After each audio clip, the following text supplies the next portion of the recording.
بسم الله الرحمن الرحيم. Assalamu alaikum, my brothers and sisters. I hope you're all praying your salahs as well as looking to the Quran and Hadith for guidance in your everyday life. If you're watching this video and it's salah time, please pause it and go pray and come back when you're done. Also check out the description section of this video to get my new dawah products and to support the channel. So there's been a lot of drama once again in the dawah scene between Shamsi, Akhi Ayman, Faris Al Hammadi and Abu Taymiyyah, and I must admit this truly upsets me. I think this type of drama has the danger of scaring away reverts, and the hype around it is entertainment for those who mock Islam. I think such matters can be discussed behind closed doors, and if they are to be made public, they should be done so in a respectful manner, where all parties get together and say their piece and come to a conclusion. And if they cannot agree, then they should appeal to a higher authority of scholars with more wisdom on the matter, and we can all follow that guidance. Brothers Ali Dawa and Bro Haji have made videos on this stating their opinion. They have a strong stance on the matter and they've taken sides. I don't wish to disrespect any of these brothers by taking sides. So to be as fair as possible, I've compiled a 16-minute clip where all four brothers involved say their piece and respond to each other on the points of disagreement, and the viewers can decide who they feel is correct. Let's roll the clip. Who are the people of desire or deviance? They are the people who claim they are calling to Islam, who claim that their ideology is Islamic and religious and it's a revelation from Allah and it's the correct ideology in Islam, but it's not. And this is very ambiguous and dangerous because they are an enemy from within. They claim something is from Islam and it's baseless. It's not true. And what is the ruling of us Muslims dealing with them? How do we deal with these people of desire? Simply put, you have to disassociate from them. In promoting them, in sitting with them, in praising them, in taking ilm from them, in even speaking to them. If you're a layman, you shouldn't even speak to them, desert them. It's as if they don't even exist. Why? Because of the preservation of our religion. If you mix with them, you mix with the people of desire, and you mix with the people of good and piety, what's going to happen? Evilness and truth will get mixed. You will get confused, and that will lose the preservation and authenticity of Islam. Today, I'm seeing people who are sitting shoulder to shoulder, hugging and smiling and associating in da'wah with people of deviance and desires. And they say, man, what's the problem? We are doing khair. We are doing khair. Yeah, the Salaf also knew about khair, but they didn't sit down with people of desires like you do. And this is wallahi cheating and betrayal of religion. When you come up on social media or in public, sitting next to you or sitting in a forum or a conference with a person of desire and deviance, and you claim you are a sahib sunnah, you are a person of truth. How do you do that? So what happens when you sit with a person of truth and a person of desire? People who are looking at you, you say, okay, so he's true and he agrees with them, that's why he's sitting with him. Would you sit with your enemy? Of course not. So why are you sitting with this person? That means you agree with him. Or even if you don't agree with him, people will think you agree with him.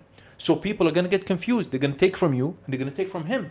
Some of these influencers, so-called du'at on social media, they call themselves students of knowledge and we are Salafis and we are upon the correct manhaj. I see them with posters and sitting with people of desires. I personally asked one of the scholars, and he is a prominent scholar in Saudi, may Allah preserve him and may Allah bless him. I asked him about this because I sometimes get called to some conferences or maybe a platform, a social media platform, to do an interview or to do a lecture there. I asked him, can I go there? And what is the permissibility of this? He said, you can go there with 5 conditions and very strict conditions. He said, number 1, they don't misuse or crop your lecture or your speech. Number 2, it doesn't happen during one of their rituals or some bid'ah rituals or celebration. It can indicate that you are agreeing with this bid'ah. Number 3, they don't use your presence or your lecture to promote their deviance. Meaning that, oh, look, so-and-so sheikh who is prominent and he's a sheikh and he's on the truth, he is agreeing with our manhaj and our ideology. This shouldn't happen. If they try to do that, then you shouldn't go there. Even now today they put posters, your face and somebody else's face. Oh, look, they're all the same. This guy is with this guy. So it implies that they're agreeing with one another. Number 4, you are free to show and say the truth without any ambiguity, without any, complimenting them. Oh no, I will not say this, I will say this. And so example, you go to a masjid of grave worshippers and they tell you don't talk about tawheed and don't talk about bid'ah and shirk. So then I'm not going to come. You have to talk about tawheed and you have to talk about bid'ah. As a matter of fact, this is the number 1 thing that you have to talk about in da'wah. If you don't talk about that, then don't do da'wah. Number 5, they don't restrict you or make it a condition on you or a rule to promote the lecture with their other deviances. يعني, I'll give you an example. Wallah, we're going to have your statement and speech, and then we're going to incorporate it with music. Or we're going to have your lecture, and we will promote other things about our deviance. These are the 5 rules. He said, if you fulfill these rules, and they don't do any of them, then you are free to give a lecture or a speech or be in their platform to speak about the truth. Beware of these people. Wallahi, I don't want to accuse their intention, but this is not the right way into doing da'wah. They have their platform, do da'wah as you like. You don't have to associate with these people. Wallahi, da'wah is not going to stop if you don't attend this conference or that conference. You have your platform, you have your phone, pick it up and record and call to Islam. What's the problem? Why do you have to associate with people of ambiguity or people of deviance and all that? What do you think of brother Akhi Ayman? How can he be a brother and an Akhi at the same time? I don't understand. Like his first name is Akhi or what? Just joking. See, I'll give you a general rule. You're going to find a lot of people that are just popping up randomly and giving da'wah.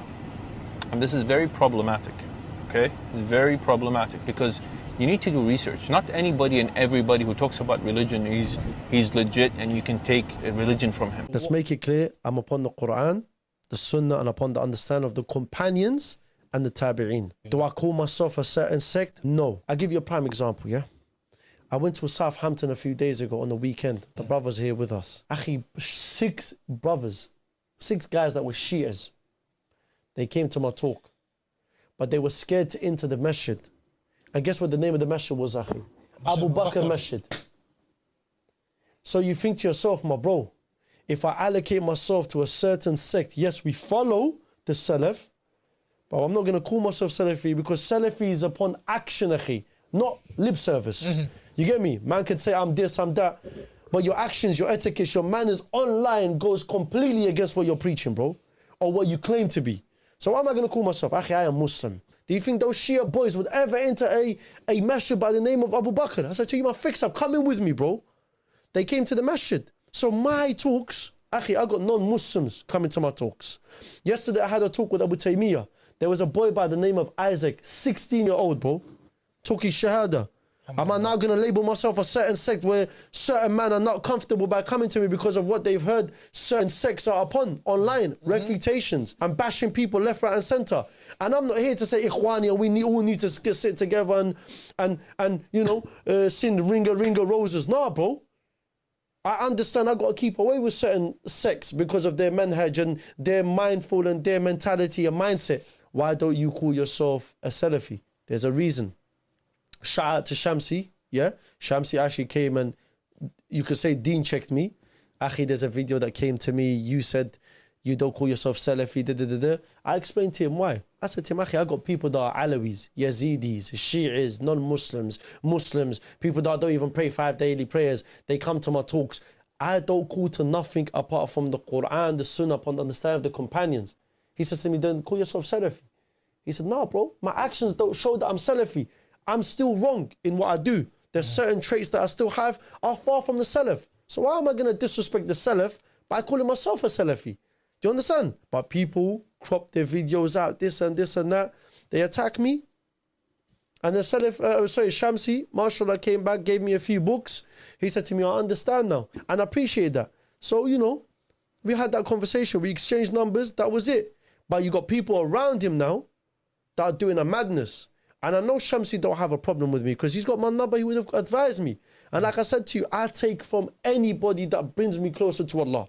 Don't mention his name. Yeah, okay, because you have to be wise. Of course, it is, because there's a clip where he says, he explained to you why he does not call himself Salafi, and you have no problem with him. And then the next, like, 2-3 minutes later, he says, he gets asked, would you go to the Ibani Masjid if you're invited? He goes, Wallahi, I'll go.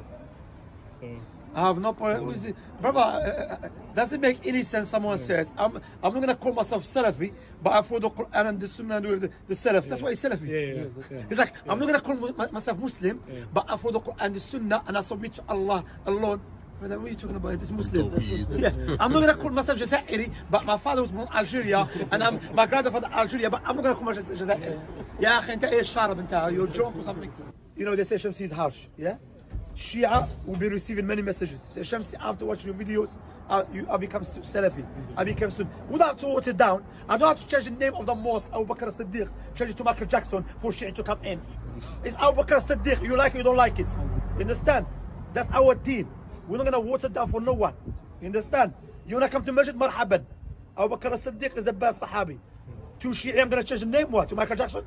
For Shia to come in? Telling people about your life story in details. Okay, like Sheikh Hassan al-Somali told us, okay, you're going to keep telling people about your life story. What is next? What is next? Like, even, Akhi, you don't have to start speaking like a roadman for people to relate to you. Because if you have to be consistent in order for people to understand you, you have to speak like them. So now, if you have to speak to a crackhead, are you going to speak like crackhead? If you're going to speak to people who smoke crack, and you're going to smoke like act like crackhead, for them to relate to you, I think barakallah, no problem. Job, one word and 2 words, like a road or something. But akhi, the whole lecture pretend like a roadman. هل الرسول عليه الصلاة والسلام كان يدعي هكذا؟ والله we'll have good for our brothers and sisters. Allah bless all. He said, Nasiha, I know it's going to be hard for some people to accept it and digest it, but that's the reality. You know? Like there's a lecture one brother sent me, he said, Akhi, look, he said, Shamsi, you said it's a new trend. Look what's happened now. There's a new guy. His video, he's teaching the masjid, not teaching. He just said his life story in the masjid. There's no Allah said what he said.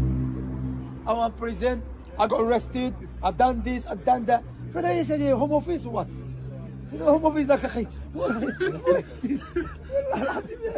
I tell you life story, Akhi, barakallah fiqh. Yeah, like I said, in general, I live that lifestyle, you know, I got into the trouble. I remember there's a sister, may Allah bless her, she's an old auntie. She said, you know, Akhi Shamsi, I've heard that you went to prison, can you go in details? I said, there's no need in life. Because sometimes what happens, you end up glamorizing that lifestyle without you realizing. You glamorizing it for the youth.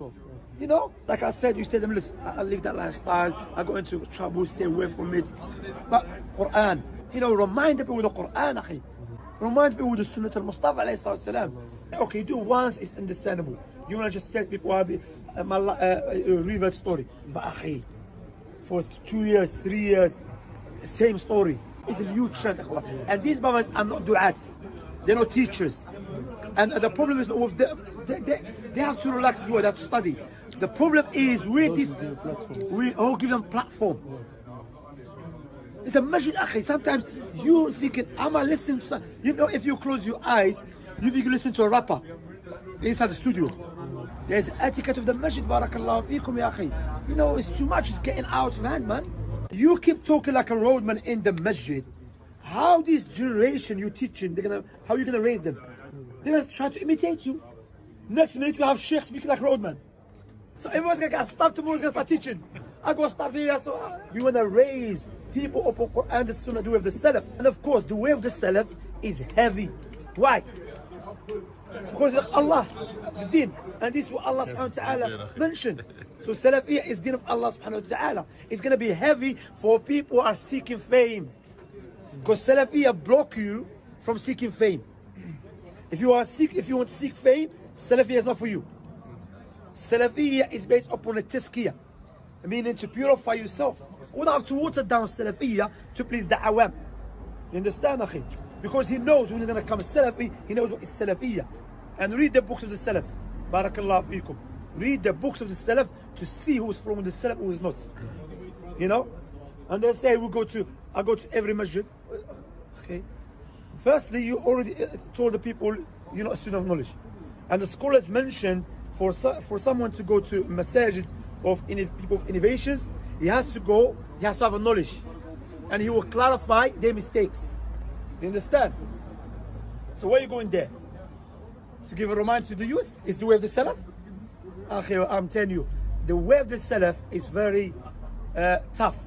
No doubt. Why? Because like I said, it will go against our human desires. And Ibn Taymiyyah, may Allah have mercy upon him, said, there is no blemish upon the person who adheres to Madhab al-Salaf. And he attributes himself to it. And he says, I am a Salafi. That you have to accept that from him by consensus. And As-Sam'ani, may Allah have mercy upon him, said, As-Salafi, someone for the Salaf Salih. As-Sam'ani was around 4th century. So it doesn't make any sense. I don't call myself Salafi, but I follow the Sunnah of the Salaf. It's a contradiction because that's what is Salafi. And you have this Abu Taymiyyah said, Sheikh Fawzan saying, may Allah preserve him. Firstly, there is unclear speech in the Qur'an, correct? Unclear ayat. There's unclear ahadith. Likewise, Sheikh Salih Sheikh said, Salaf, they have the unclear statements, unclear actions. Likewise, the ulama. So why you leave their clear methodology and their clear statement and you go choose the unclear statement which has its own circumstances? Sheikh Fawzan is like, don't get involved in stuff basically. But Abu Taymiyyah jumps on it, he leaves clear passages, clear statement of Sheikh Salih Fawzan in his books, in his works, and his fatwa, and he goes speak what? Unclear thing. Ustad Abu Taymiyyah, a lot of people ask you why you go to masajid and lecture there while they are not on the path of the Salaf. Why do you do that? You know, my brothers and my sisters, tomorrow if I was invited by a Shi'i masjid or a masjid that is committing shirk, wallahi, I'm going to do sajda to shukr, prostrate to Allah subhanahu wa ta'ala in thanks that He has now given me an opportunity to go to these people and maybe call to Allah subhanahu wa ta'ala and the Messenger sallallahu alayhi wa sallam sunnah and also what the companions were upon. Okay, as long as they don't put any conditions on me and they don't put any restrictions, I'm going to go insha'Allah ta'ala. Because my brothers and my sisters, who is going to deliver this message to them? Because if you don't go and you don't take obviously the sunnah of the message to these people, tomorrow someone else is going to come and misguide them even more. So many masajid I've personally seen change their ways. They stopped calling creepy speakers. The more we started going, they started bringing more brothers, you know, who are upon the sunnah of the Messenger sallallahu alaihi wasallam, and they just started becoming in need of all of these others. And Allah subhanahu wa ta'ala, guys, He didn't say وَمَا أَرْسَلْنَاكَ إِلَّا خَاصَةً بِالسَّلَفِيِّينَ. You, O Muhammad, we didn't send you except specifically to the Salafis. But He said وَمَا أَرْسَلْنَاكَ إِلَّا رَحْمَةً لِلْعَالَمِينَ. We didn't send you except as a rahmah, as a mercy for all of mankind. If you look at Shaykh bin Baz rahimahullah ta'ala's fatwa, and also in the link I compiled so many fatwa, Shaykh bin Baz even says that you could go to a church and give da'wah there. You can go to a church and give da'wah there, you know. And even Shaykh Rabi', may Allah subhanahu wa ta'ala preserve him, he went into the Tijanis and started giving da'wah to them, and they really liked the da'wah. And many people are like that. Their hearts are really, really soft. They just haven't heard the haqq. And when they actually hear it, they begin to accept it, you see. So brothers ask me, why don't you go to that masjid? You know, that masjid is upon the sunnah. If you invite me, I'll come. But if somebody else invites me and they don't put any conditions, they don't put any restriction, why shouldn't I go? When I have the opportunity now to call to Allah Azza wa Jal, to call to ilm, to call to the sunnah of the Messenger and the way of the companions.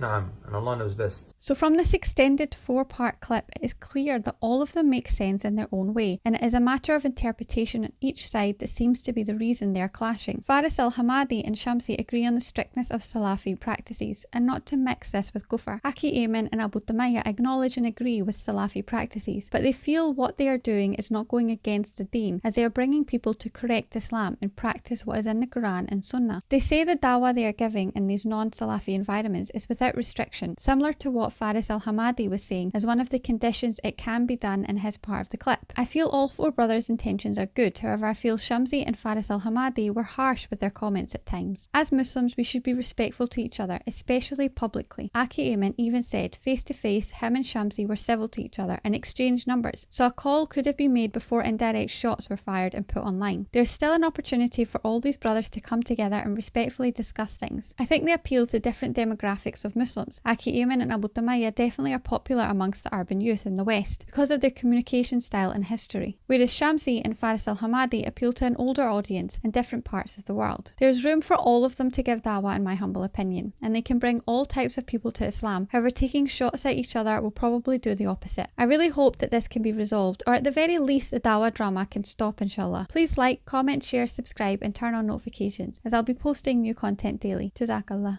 Allahu Akbar, Allahu